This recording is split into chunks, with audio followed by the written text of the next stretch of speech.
don't know how to grunt respectfully. No. That didn't feel respectful. No, it didn't. Arondir. Arondir. Stabbing each other's faces. I understand what's going on here. Gilgalad. Yeah. Is that how you say that? Yeah. Or Gilgalad, maybe. Gosh, okay. On the way to an outdoor toilet one night and tripped over one. Gilgalad. Uh-oh. Where did you procure this table?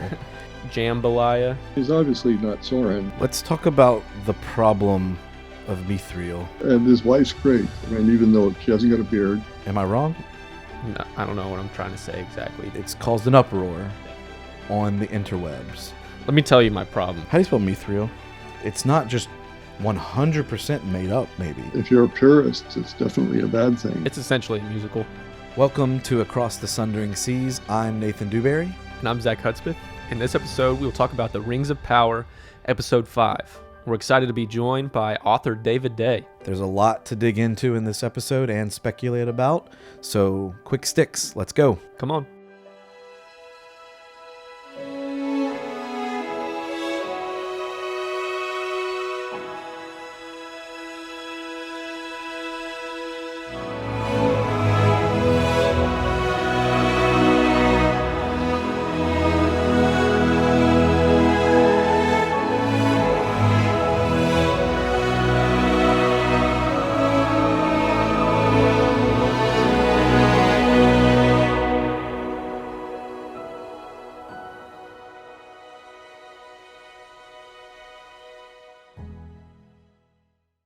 My name is David Day. I'm the author of about 50 books by now. I'm a professional writer. I became interested in Tolkien, well, probably in my teenage years, my late teenage years, when I was at high school. And I was fascinated by him because I was always interested in mythologies, whether it was like my native Indian mythologies from where I come from in British Columbia, or the Greek mythologies. From the age of about 8, I think I ran across the first version of the Trojan War and the Iliad and things. And I was absolutely, when I first read Tolkien, and I was about, I think, 18 or 19, I recognized someone who absorbed all these different mythologies. And like he often said, he wanted to create a mythology for England. And being an Anglo-Saxon professor, he felt like the true mythology of the Anglo-Saxons, the English-speaking people, had been lost. Basically, he tried to reconstruct this lost mythology through his investigation of language. His world has become the mythology of England, the mythology of the English-speaking people that are studied by all different languages. What happened with me was I'm going to write many other kinds of books. I mean, natural history and mythology. And I was always fascinated with beautifully made books. And that's one of the pleasures of my life is working with all these different artists that I've worked with over the years. I was at university at one point where I was looking at medieval manuscripts, and the most popular form after the Bible of these manuscripts was bestiaries, because there was no separation between science and myth and folklore. And bestiaries were these wonderful illustrated books with, they'd have bears and they'd have dragons and they'd have, and griffins and seagulls. I mean, that each of them had their stories and myths attached to them. And it was in that kind of medieval world that I saw, Tolkien existing. The Silmarillion came out, and I thought a lot of people, when it came out, it was kind of a letdown for a lot of people. They expected another Lord of the Rings. They were going like, this is not what we expected. And there was a kind of a letdown. But for me, what fascinated me was being sort of a geek about mythology and stuff. It was exactly like a lot of the the fragmentary Greek and Roman and like the original versions of the mythology of the Norsemen and things. And it was quite fascinating, but people got confused. Well, first of all, just the timing, like what sort of world, where does this fit in our idea of time? When I saw the kind of confusion that the Silmarillion provoked, I mean, people were confused enough with just the indexes at the back of the Lord of the Rings that I felt like I understand what's going on here, and I started to write something that I thought might be of interest to people about just finding their way through that maze of not just time but also mapping out of these things. And I did the Tolkien Bestiary, which was the first illustrated reference book on Tolkien. And the other great thing was I got a great designer who recruited all these great artists. This was in 1978, 79. And we recruited all these great artists in Britain. The color section of the book was a history from the very creation of the world, all the way through to the end of the Lord of the Rings. So there were these color plates all through the center. And the other part was giving a section to all the different races and species, as you would find in any kind of natural history book in the medieval times. But at the same time, I had put in time charts to understand how this is all connected and how where these races came from. And so it was a very different one than just an A to Z dictionary reference. It was made purposely to allow people into that world. And at that time, there were no maps aside from the map of Middle Earth in the Third Age, which showed only the northwest corner of Middle Earth, and the small map of the Shire. There were no maps of the rest of that world. The difficulty with, and then I explained in the introduction, the difficulty with this problem was if you wanted to talk about the Silmarillion and where things started and everything, you have to have some way of orienting. And just for the purpose of orienting yourself in that world, I made, the difficulty is big chunks of the world disappear and sink under the sea and pop up somewhere else. So I created a flat map of where they would be if they were all there at the same time. And I carefully put in that this is a map of Middle Earth throughout the ages. So when you're reading this book, you know where to place, things that don't exist anymore within it. People don't sometimes recognize where that map came from and what is representing, but it does carefully say what it is. And they're saying, "Oh, it doesn't make any sense. This is, that's not there. This is here." Well, it was like I think 9 years later that they actually they published some drawings of Tolkien that suggested where all these things were. And about 12 years after I published the Tolkien Bestiary, I created a whole basic atlas of what how these things went up and down through but it took a lot of pages because you couldn't do it on one single map. But the people like the Tolkien Society still insist that the map's totally faulty. How do you deal with critics? The difficulty is that people are so passionate about it that they get very abusive if they think you haven't represented things as it was. It's like Bible study. I mean, if there's a kind of emotional commitment there that you find very difficult to deal with. I mean, all I can say is, like in Goodreads, there are 20,000 ratings in Goodreads online, and the average is 4.03 out of 5 on this. Uh, the the difficulty is there's about 1% that are very persistent. But all I can say is that I do get, I get correspondence and from all sorts of people who say like it really opened Tolkien's world to them.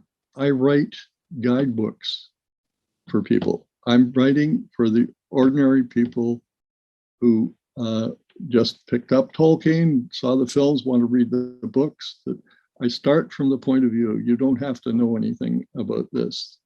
That this is, it's a guidebook. Like all of the ones I've written, I write them from a point of view of you're being introduced to it for the first time. There's some very good Tolkien scholars. They write on specific things, but they're not generally of interest to the general reader. And that's probably why, out of the dozen or so books I've written on Tolkien, I have a consistent readership of people who are not specialists in it, that just want to find their way through Tolkien's world. You spoke about you like good design of your books, and I have this edition of the Encyclopedia of Tolkien, and it is it's very ornate. It's like leather bound, and it's inlaid here, and then all of the artwork as well, and it's got gold on the binding, and so it's very impressive looking as well. Not to mention that we use it quite often to get us going on topics. Well, that's one of its uses. I would say I've always worked with artists, and I say it's one of my pleasures is to create beautiful books, and I'm very pleased to have had that kind of connection with artists. The Peter Jackson films, they came out 20 some odd years ago. What was your impression of the Jackson films? I'm a little bit prejudiced in that Alan's sort of almost a lifelong friend, Alan Lee, who was the artistic director and the creation of, like he and John Howe just visually created those things. And John Howe's from my native British Columbia as well. So yeah, I particularly liked the Lord of the Rings series. I thought it was brilliantly done. A couple years ago, they start talking about a TV show, a Lord of the Rings TV show, and it's called The Rings of Power. What are your initial thoughts on the show? My feeling is that I'm quite aware of all. There's no basically definitive second age text. I mean, it's spread over a dozen books that Christopher gathered together and put together. I mean, and basically it's the index at the back of it's the time charts and index at the back of Lord of the Rings. I'm finding it interesting what they're doing. I mean, I have my arguments with different aspects of it because I'm a nerd about that, but I have great sympathy for people trying to create myths out of different materials like that. I'm rather enjoying watching what they're doing with it. And it's not Tolkien's story. It is doing an offshoot of that story. But it's an interesting way of exploring that world. I mean, he himself said several times that he's laying out the outline of these things, and it's for other minds and imaginations to fill in. And it's astonishing how much that has come true. That so many others. I mean, one of the accusations I got, aspects of abuse I got when I did the Tolkien Best story was that I was illustrating them, and everybody had their own idea of what every one of these figures had, because reading is a very personal thing, and everybody had their own idea of what Gandalf looked like, or what like Aragorn looked like, and yeah, I can understand the argument against that, but I always said, like, what is the wonderful thing about working with this was allowing artists to interpret these things in different ways. It doesn't mean that's the way it is. It just means that's their vision of it. So the episode starts kind of fun with Nori and the stranger sitting on the hillside, and they're talking about food, and they're talking about snails, and the stranger is like, snails, you know. And he's got the same accent as them, which Oh, he's taking on their accent? he's kind of taking on their accent, which I thought was kind of a fun. Up until now, he's been just repeating what they say. Yeah. And then he's putting stuff together, because what did he ask? He asked perils? Perils? And then she told him what a peril is. Yeah. And then she used the word kill. So then he asked kill. And so those were like deliberate questions. And so he's comprehending now. He's not just like imitating. And then he says, I'm peril. And then imitates the fireflies. Oh, yeah. And drops them. So he's realizing that he's danger a little bit. And she tells him that you're good. And then he asks, I'm good? Which I liked, because like at this point we're pretty much all clear with he's a good guy. Like, yeah, like it's pretty clear. And then in just a little bit, he does put them back in danger a little bit, or at least Nori. Nori sees the danger.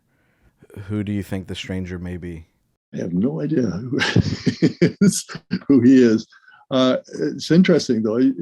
They're developing. You know, he does remind me a little bit of sort of a interplanetary Treebeard or something. I mean, he's some sort of being connected with the stars, obviously. It'll be fascinating to see where they go with that. There's a theory out there that he is basically the man in the moon, or the keeper of the moon, and it comes from the Silmarillion. And he that steered the island of the moon was Tilion. It goes on to say that he kind of, couldn't get right at times, or he was distracted. And so that's why the moon is sometimes out when the sun is out, and that sometimes the moon's not there at all because he's kind of wandering. Okay. And so there's this theory that he may be the man in the moon. I personally still think he's a blue wizard or some sort of wizard. Yeah. And that he's going to fill the role of Gandalf. Mm-hmm. I mean, he very well could be Gandalf. I just don't think they're going to put Gandalf in this, because they were so forthcoming by saying, this is Galadriel, this is Elrond. Why not just say this is Gandalf? Yeah, if it was, it doesn't have to be a secret. He's looking at the moon several times, isn't he? Yeah. I don't know. I mean, it seems to me that that would make him a Maiar, wouldn't it? Well, it's possible. It's possible. I mean, he in the same sense that that Gandalf gets confused about his past too, I suppose. I don't know. It's just too early for me to anticipate really what's going to happen with that. And then I really liked Poppy's song when they started traveling. I did too, because Tolkien. There are so many songs in the Lord of the Rings. So many, like Aragorn, Sam. I mean, like everybody breaks out into song at some point. It's essentially a musical, if you will. And so I like that they're like with Disa last episode.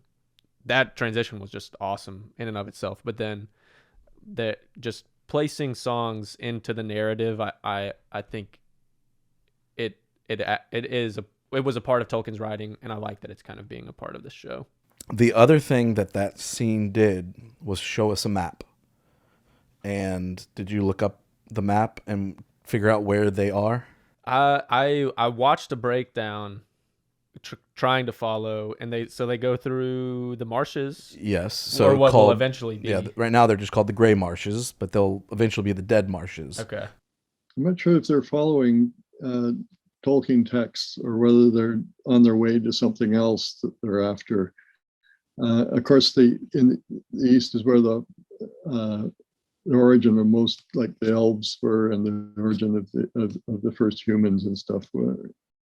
So I'm not really sure what they're heading towards. And we got to see hobbits drinking tea, which they're very fond of. Very. And they were, hunkered down in the rain, drinking tea, and even the stranger got himself a thimble of it in the end. It was a sip. I thought, how could they bring in the hobbits? You don't even hear about the hobbits until about 12 to 1600 years before the Lord of the Rings. And there's no history of them before that. But it's an interesting ploy to have them so sneaky and blending in with nature, and it does fit in with their identity as sort of nature spirits. I've written several books on the extinction of species since the dodo, and one I wrote in the mid '80s called Doomsday Book of Animals, which was all animals that became extinct since the dodo, almost entirely caused by humans, about 300 of the species. And a couple of them have turned up again that were thought to be extinct. One was Jordan Corser there was one that was they thought had become extinct. It turned out, like, one naturalist about 40 years after they thought it was extinct was on the way to an outdoor toilet one night and tripped over one. They didn't realize they were nocturnal. So nobody looked for them in the dark. Finally, they found that small populations still existed. I thought it was a very clever, introduction of the hobbits that I thought was beyond possible. So I kind of admire their chutzpah and their imagination. The little conversation where the two travelers are walking, and he says, "Oh, they're just a myth," or however he says it, kind of building what you're saying. Although I wondered what those giant elk horn things that they were about. Is that how you hunt for elk? You pretend you're one? I'm not sure. Then we get Adar, like, staring at the sun like my dog does. And he asks an orc to come over and, show his arm in the sun. And, it's just sitting there sizzling. And he, like, reveres or fears Adar so much he just lets it happen. And I thought it was neat that he's reminiscing of what he knows is going to happen with the sun. Like, Adar knows, like, they're going to blot the sun out in this region. It's like terraforming, right? They're going to change the landscape here, and the sun's not going to be there. So he's going to miss the warmth of the sun. He's not an orc, and so he's not, like, numb to those kinds of things. Like, there is beauty, there's still beauty in the sun, right? And he still cherishes it, even though he's gonna block it, or somebody is going to block it. He's obviously not Sauron. I mean, he's one of these, like in the Lord of the Rings, the mouth of Sauron. He's one of his lieutenants, and Sauron is something beyond comprehension for humans anyway. I mean, he's the kind of purity of evil.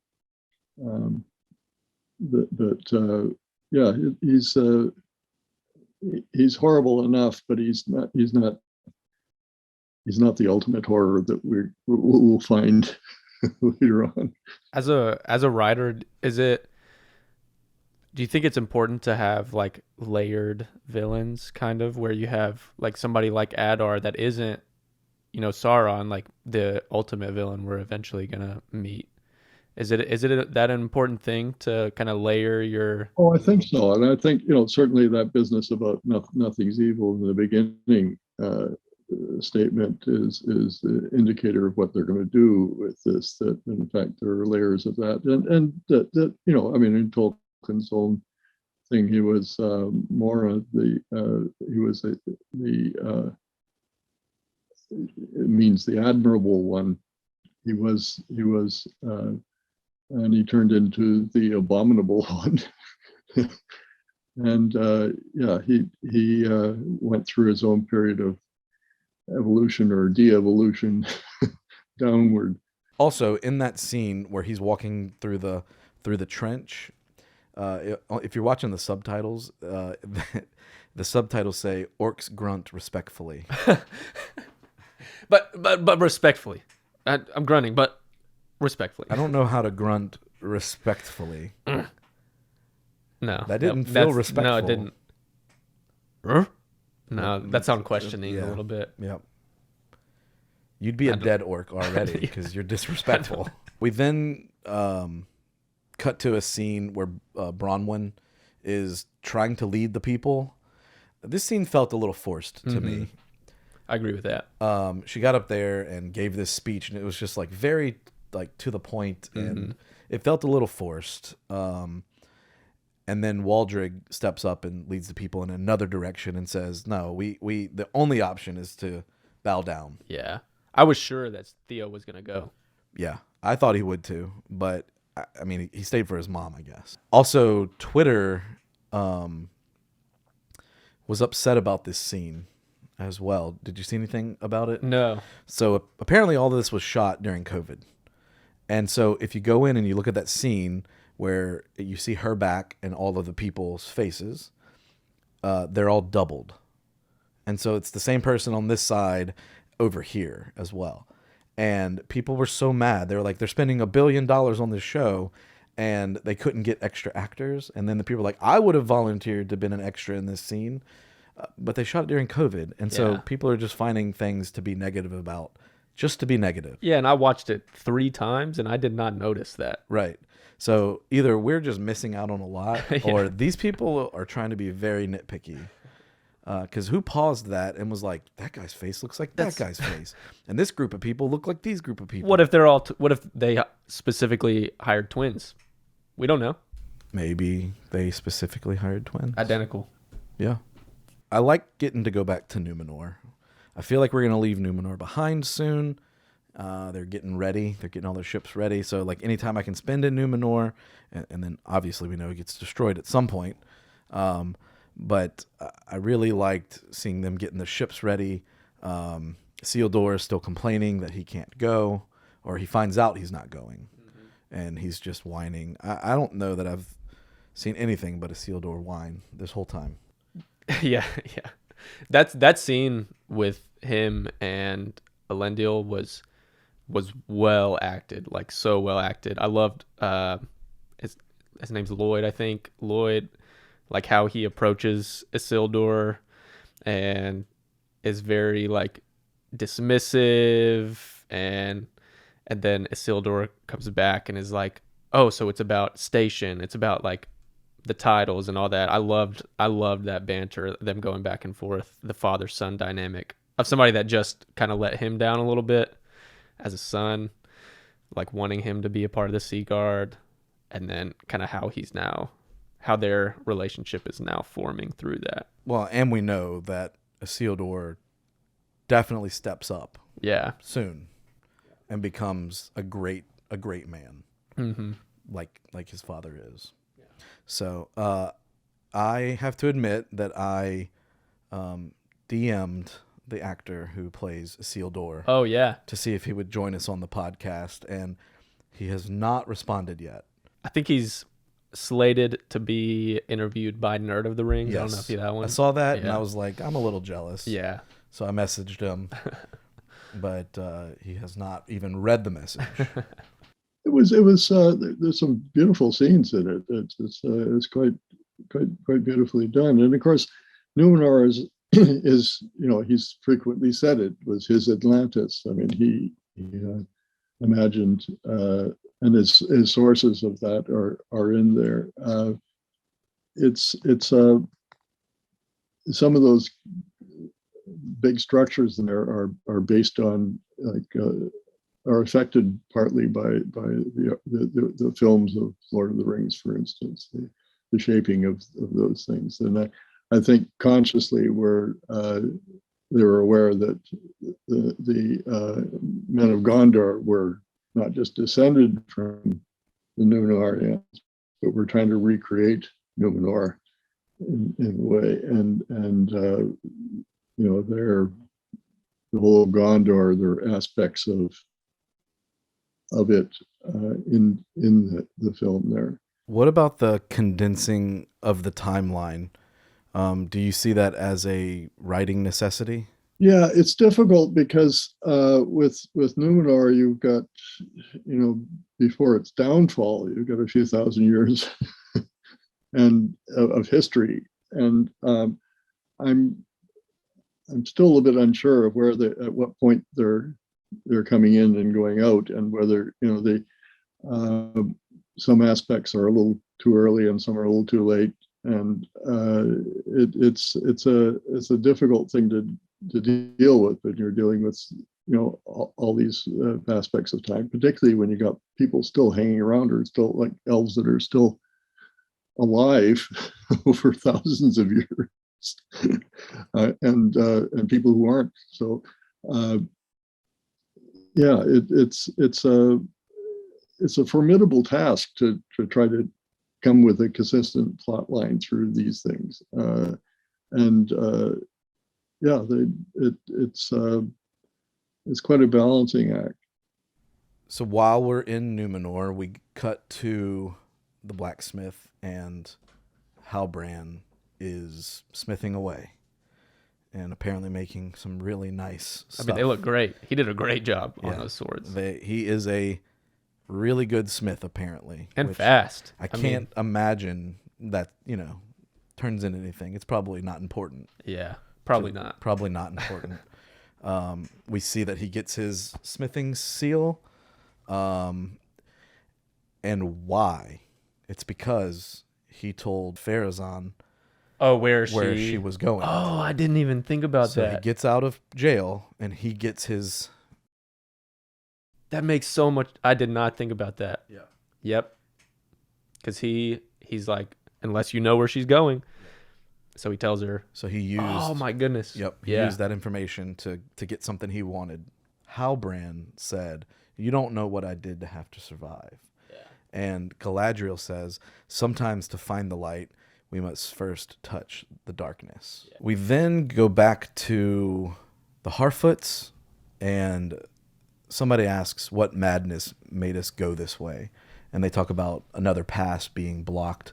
And it did remind me from the Peter Jackson films, when they had to go into Moria because the pass was blocked, because Sauron was blocking the pass. Yeah.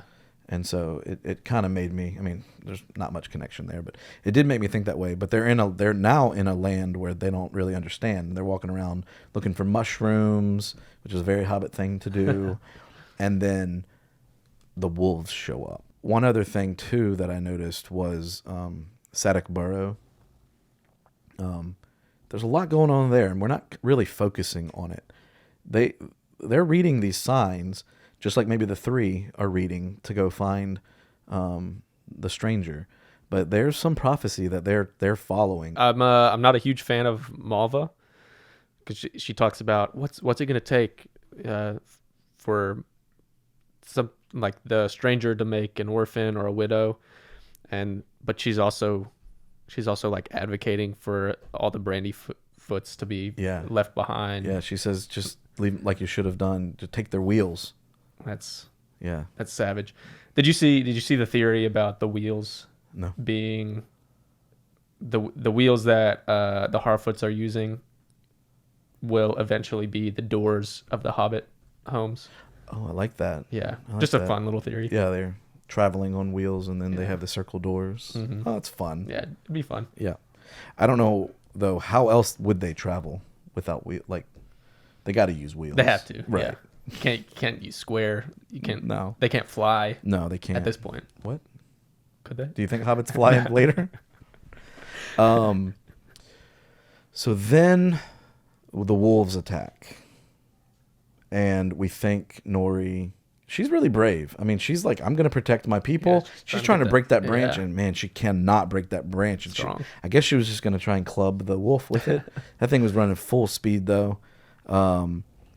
But the stranger shows up and just tosses that wolf. The size difference, it hasn't looked so great, but when he grabbed that wolf, I mean, he looked like, he was really big. Yeah. And then he did like an air move and like pushed the wolves away, and then he's like really hurt when he does it. Which just about every time we see magic happen, there's a cost to it. Yeah. Right? The meteor comes down, and that's when we see the black growing on the leaves. Right? And then he does that, and and he's black. He uses the fireflies, and then they die because of the magic. So every time we've seen him do something, there's a cost to doing it. Yeah. Maybe not understanding it, or maybe there just is always going to be a cost to it. Well, I saw a theory that maybe this is why wizards have to use staffs.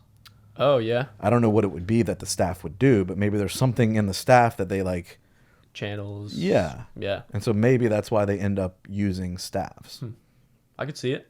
Maybe. Who knows? We then go back to Numenor to what I like to call like a video game style where Galadriel teaches them how to fight. With these brand new crazy sharp swords. And they're like stabbing at each other's faces. What if like they caught her on the first one and Galadriel's just gone, she's dead. Done with the story. Yeah. I don't understand that. Like when you're training, why do they use always in movies real swords? Why aren't they wooden? They should be wooden. I don't know. I don't understand it either. It looks cool with real swords. What then? They say the first one, draw blood, like gets promoted to lieutenant. Yeah. Why do they say it like that? I don't know what, because it's spelled. It's lieutenant, right? Yeah. Am I wrong? Am I stupid? It's Leiu. So I don't know if could that. I don't know. Maybe it's a French word. And why are they speaking French though? Yeah, maybe it's derived from French. Well, I don't know. I have no idea. I had to check myself to see if they were saying that right, and then I didn't know if I'm saying it right. Well, when I moved here to Louisiana, I said everything wrong. Jambalaya. Yeah, it's jambalaya. Jambalaya. Yeah, but it's an A. It's jambalaya. But it's jambalaya. Yeah. Yeah. Now I've adopted it since then. And then after Galadriel gets done teaching them how to fight, we see Pharazôn explain kind of why he's going along with the plan. He says that when all this is ended, the elves will take orders from us. He's using it as a way for people to be in debt to Numenor. Yeah. So he's thinking about all of this war and the fighting from a political standpoint. And we've seen his political schemings a little bit, but that scene I feel like was the first time you truly saw that there was no altruism in him. It's all for selfish means. And then Muriel is there talking to her father, who is now up and walking. I thought he was dead almost. And now he's up and walking. It did remind me of King Theoden a little bit, where he was so frail and old. So was there a power that was being held over? They didn't tease any of this, but it just kind of made me think that, because he's up and walking now, and he is still a little confused. Yeah, though. Still a little strange, maybe. And she tells him that she's going to Middle Earth, and he tells her, "Don't go. Darkness. Nothing but darkness there. All that awaits you there is darkness," is what he says. So we cut back to the Harfoots, and Nori is walking up to the stranger, who is doing something with the water, and she's going on and on about how she can't believe they're accepting him. And so now it seems like the Harfoots are coming around, and all is going to be right. And then the stranger is freezing the water, and then Nori grabs it, and it gets tense for a moment. They lock eyes again. Nori, a single tear. It's a lot must be being communicated through their eyes when that happens, because it's a lot of emotion when they lock eyes like that. And then she gets thrown. I mean, just thrown. And all of a sudden,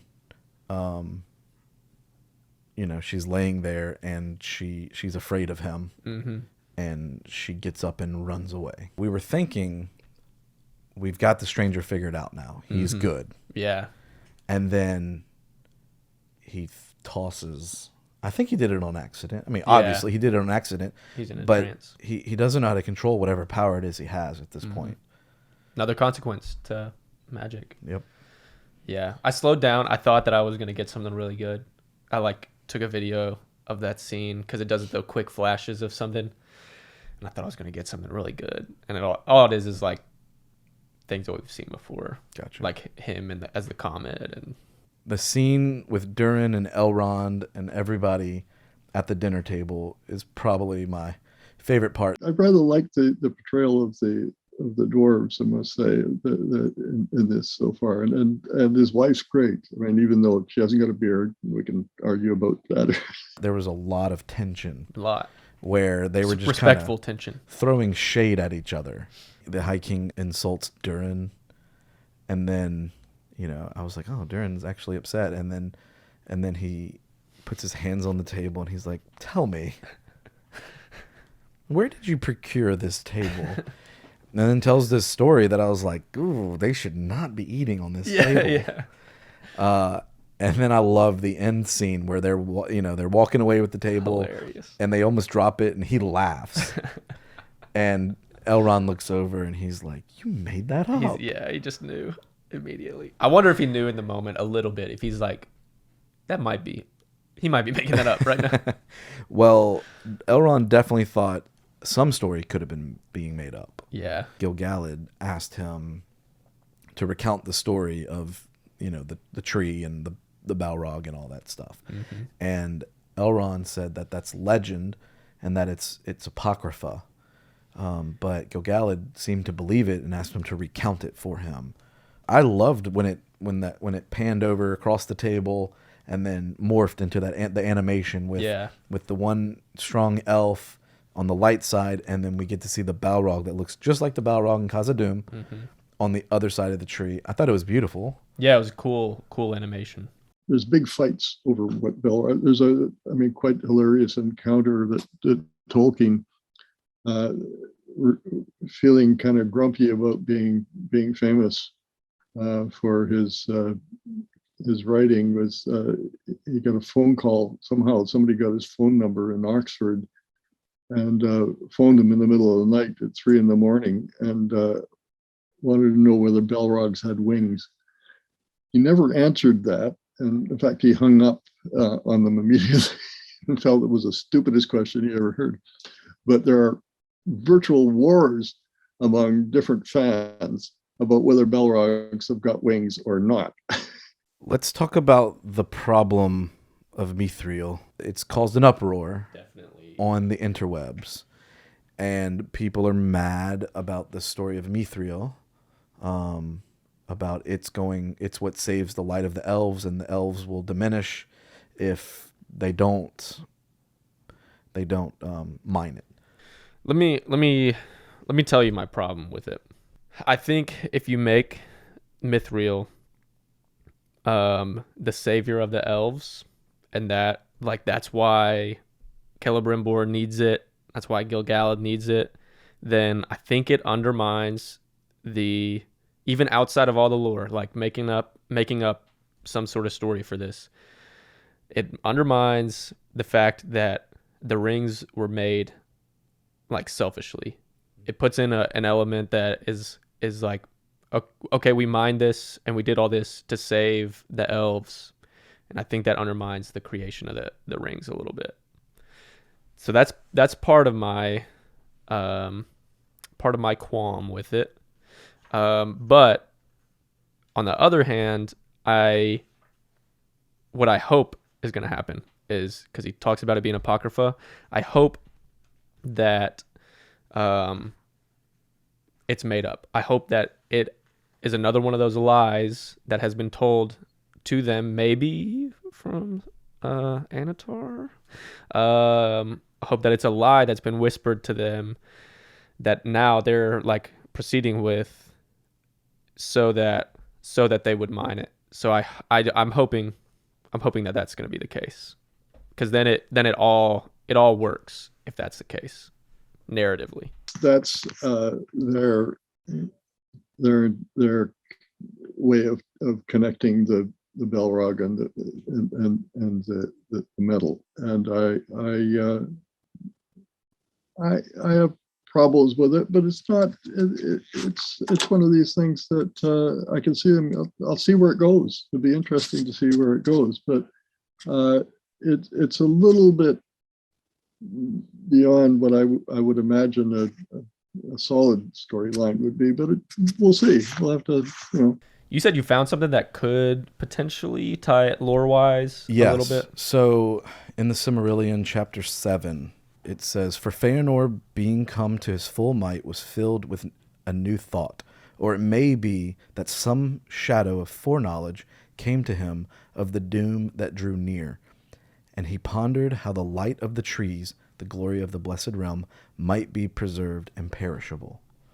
So he's dreaming of this way that he can keep the lights from going out in the trees, which we know the lights go out in the trees, right? "Then he began a long and secret labor, and he summoned all of his lore and his power and his subtle skill, and at the end of all, he made the Cimmerals." And so, like, the idea for the Cimmerals that it would, they were so great in power that it would keep the trees lit forever. And so this story kind of fits in with the story they're telling with this tree. It's not the same. It's not Feanor. But it's not just 100% made up, maybe. Like, it does come from something in lore, and they didn't use this because they couldn't. Yeah. Right? For the trees in Valinor. But maybe they're tying it in a little bit there. Okay. Yeah. Maybe they're trying to pay homage to it. In a roundabout way. Because they have to be roundabout. Correct. Okay. Still a little sad about it, but... Yeah. But we did get that one cool scene. The animation was very tasteful. Definitely I liked it. Cool. And it brought in a Balrog, which casual viewers will remember or think is really cool. Yeah. We jump back to Numenor, and I will say, making this podcast, it is hard to go from one place to the next, back to another place, to the next. And so in some of these, we kind of put them all together and tell one full storyline. Other times we break it up and jump back and forth. I just don't want to be too confusing. So if anybody has a preference, they can let us know that in the comments. Yeah, that'd be great. But we're back in Numenor, and Isildur makes up with his friends. And I liked it because, he was like, "What's it going to take to make this right?" And he's like, "I'll give you one hit, the jaw, the wherever." And his buddy says, 3 hits. And he goes, he's just negotiating. He just goes 2. And then he walks in. He's like, wait. And he gets sucker punched twice. And then his friend still doesn't let him go. Yeah. He still tells him no. And there's some jokes in there, like when he was like, "You're still my best friend." And the other guy's like, wait a second. And so there's some good jokes in there. The writer's room is crushing that trio. The chemistry between the actors and the dialogue and that dynamic's awesome. It then cuts to the ships at night. Kemen sneaks onto a boat, which I thought was Isildur at first, hiding away, but then we find it's not. Yep. And he starts messing with the casks. Is that what they call them? I think so. And he's trying to sabotage. And then Isildur screws up again and coughs, which saves his life. It does. It does. But he's really bad at hiding because it was silent in there. He could hear somebody moving, and he coughs. And then he rips the sheet up, and he's laying there, and then they fight. That was really funny when he sees him. Kemen goes, "Are you stowing away?" And then Isildur is like, "Are you trying to burn down the boats?" Yeah. And then he says, "Give me the lamp." They fight, and very quickly, the whole thing blows up. Yeah. And we're like, they're both dead. His cloak catches on fire, and then where does he throw the fire cloak? He throws it at the casks of oil. Yeah. And then they're running out. He gets knocked out by this big thing. Everybody comes running, and they say, "Pull him out of the water," and they see it's Isildur and Kemen. And Isildur doesn't rat him out. He had to protect himself. If he rats out Kemen, then they're like, "Why are you on the boat?" And He's like, well, stowing away. Then he gets in trouble too, and But it ultimately gets him a position, yeah, right? yeah. I mean, shoveling horse poop, but it gets him a position. Yeah, he gets on the boat. His character is the contrast of duty and selfishness. Like he wants to do the right thing and he wants to be on the boat to serve his people and save people, but like he's willing to do it at selfish means sometimes. And just like that, we're back with Elrond and Celebrimbor. And I mean, I feel like he's broken the oath at this point because he like has the Mithril just out in Celebrimbor. He's all but said it. Right. He's all but said it. But I like that they protected his integrity still. Like, even though it's just so obvious at this point to Celebrimbor and Gil-galad. Right. I like that Elrond is still firm in that he is not going to betray his friend, even though he kind of, it's pretty obvious. We do get at least an explanation now of why the forge has to be built by spring. Celebrimbor explains the urgency. It's because of the it's because of the tree. Yeah, but right. And so they think they only have till spring, and so they need to do this so they can start building. Yeah. Whatever it is they're going to build, which is the rings. Yeah. Which makes me think more that Anatar could be behind all that. Yes. Telling them, you got it. You have to do this fast. Right. Another thing that's interesting to me, I don't think Celebrimbor is a bad character because, I mean, I know what happens in the lore, and I don't think they're going to make him evil and change things like that drastic. But it is funny that, or not funny, but I've noticed that every time Celebrimbor needs to manipulate Elrond to get him to do something, he tells a story about his father and how great his father was. It's very manipulative. Very. The stakes for Elrond, like, it puts him in a very weird and difficult position because the stakes that are being presented to him are that if we don't get Mithril, we're going to die.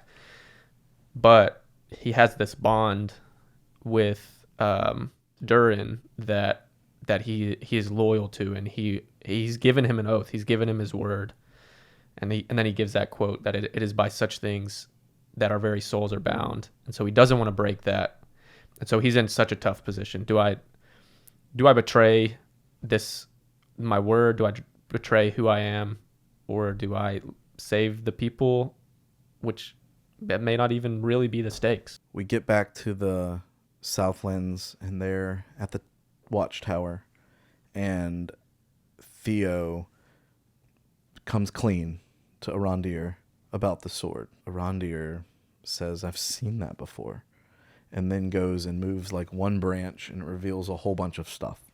I thought that was kind of funny. Yeah. It wasn't really buried. It was kind of just sitting there. It's there. But he just moved it just a little bit. Now we can all see it. And he says that the hilt is a key that was crafted to enslave their ancestors. Yeah, which I was a little confused by that. I don't know exactly what that means. Yeah. Like, is it the fact that Theo's used it and like stabbed himself? Like, is that how it works? Or yeah, I was confused. Yeah, I'm not sure. And then Bronwyn is upset, and she suggests that they give in because they can't win in a fight, and that she says even, you were right to watch us, and that they're descended from darkness, and that this is their destiny, basically. Yeah. And so things are looking very, very grim for them. And then they talk about the tower falling, and Bronwyn looks up at the tower, and I think she got an idea. Yeah.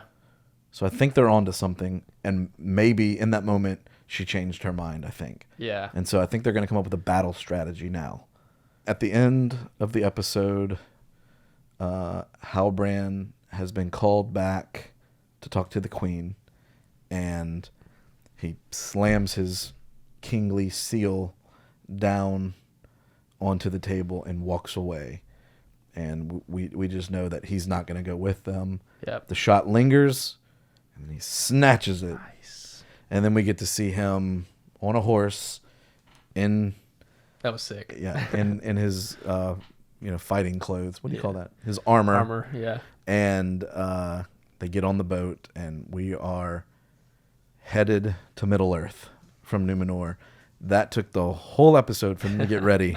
What is your hope for the show? What do you hope people get out of the show? I think if it's a means for further exploration, for the growth of imagination in this particular world, this is a good thing or a bad thing with Tolkien. If you're a purist, it's definitely a bad thing. I mean, purists are going to just hate aspects of it. As I say, like I've had enough people writing abuse and stuff about something that are, like 2 sentences in a book of several thousand pages will upset them to an enormous degree. I'm willing to give a great deal of leeway to these things. For instance, there are all kinds of films on Greek mythology. They're not true to Greek myth and other stories. Now, some of them are just terrible. I mean, because they're based on nonsense, just ideas that were never anything to do with the Greeks or the Romans, and others are brilliant revelations of it. So I think it's one of these things that you just have to see how they go and make your own judgment. What are you working on right now? You have anything that you're working on? I'm also an established poet, and I'm doing a selected poems now. I've had a new edition of a book on extinction of species called Nevermore, and it's I've done with different artists about animals that are lost. There's a new book on Tolkien's Numenor that I'll eventually do as soon as I can figure out where the heck these TV series is going. And whether, I think there's a room for looking at the original sources, and I don't have to necessarily compare it directly with it, but understanding where this comes from, and giving a perspective on that. Yeah, I really have enjoyed David Day's Encyclopedia of Tolkien. And as he mentioned, there are a lot of illustrations inside of it. And he mentions, bringing all of these creators and artists together to try to build something that's beautiful. And so I've really enjoyed a lot of it here. Yeah, I can get to see these professional artists' interpretations of the books and what they've seen from it. Yeah, it was definitely a pleasure getting to talk to him and hear from him. Join us next time as we hop into the next episode of The Rings of Power and venture across the Sundering Seas.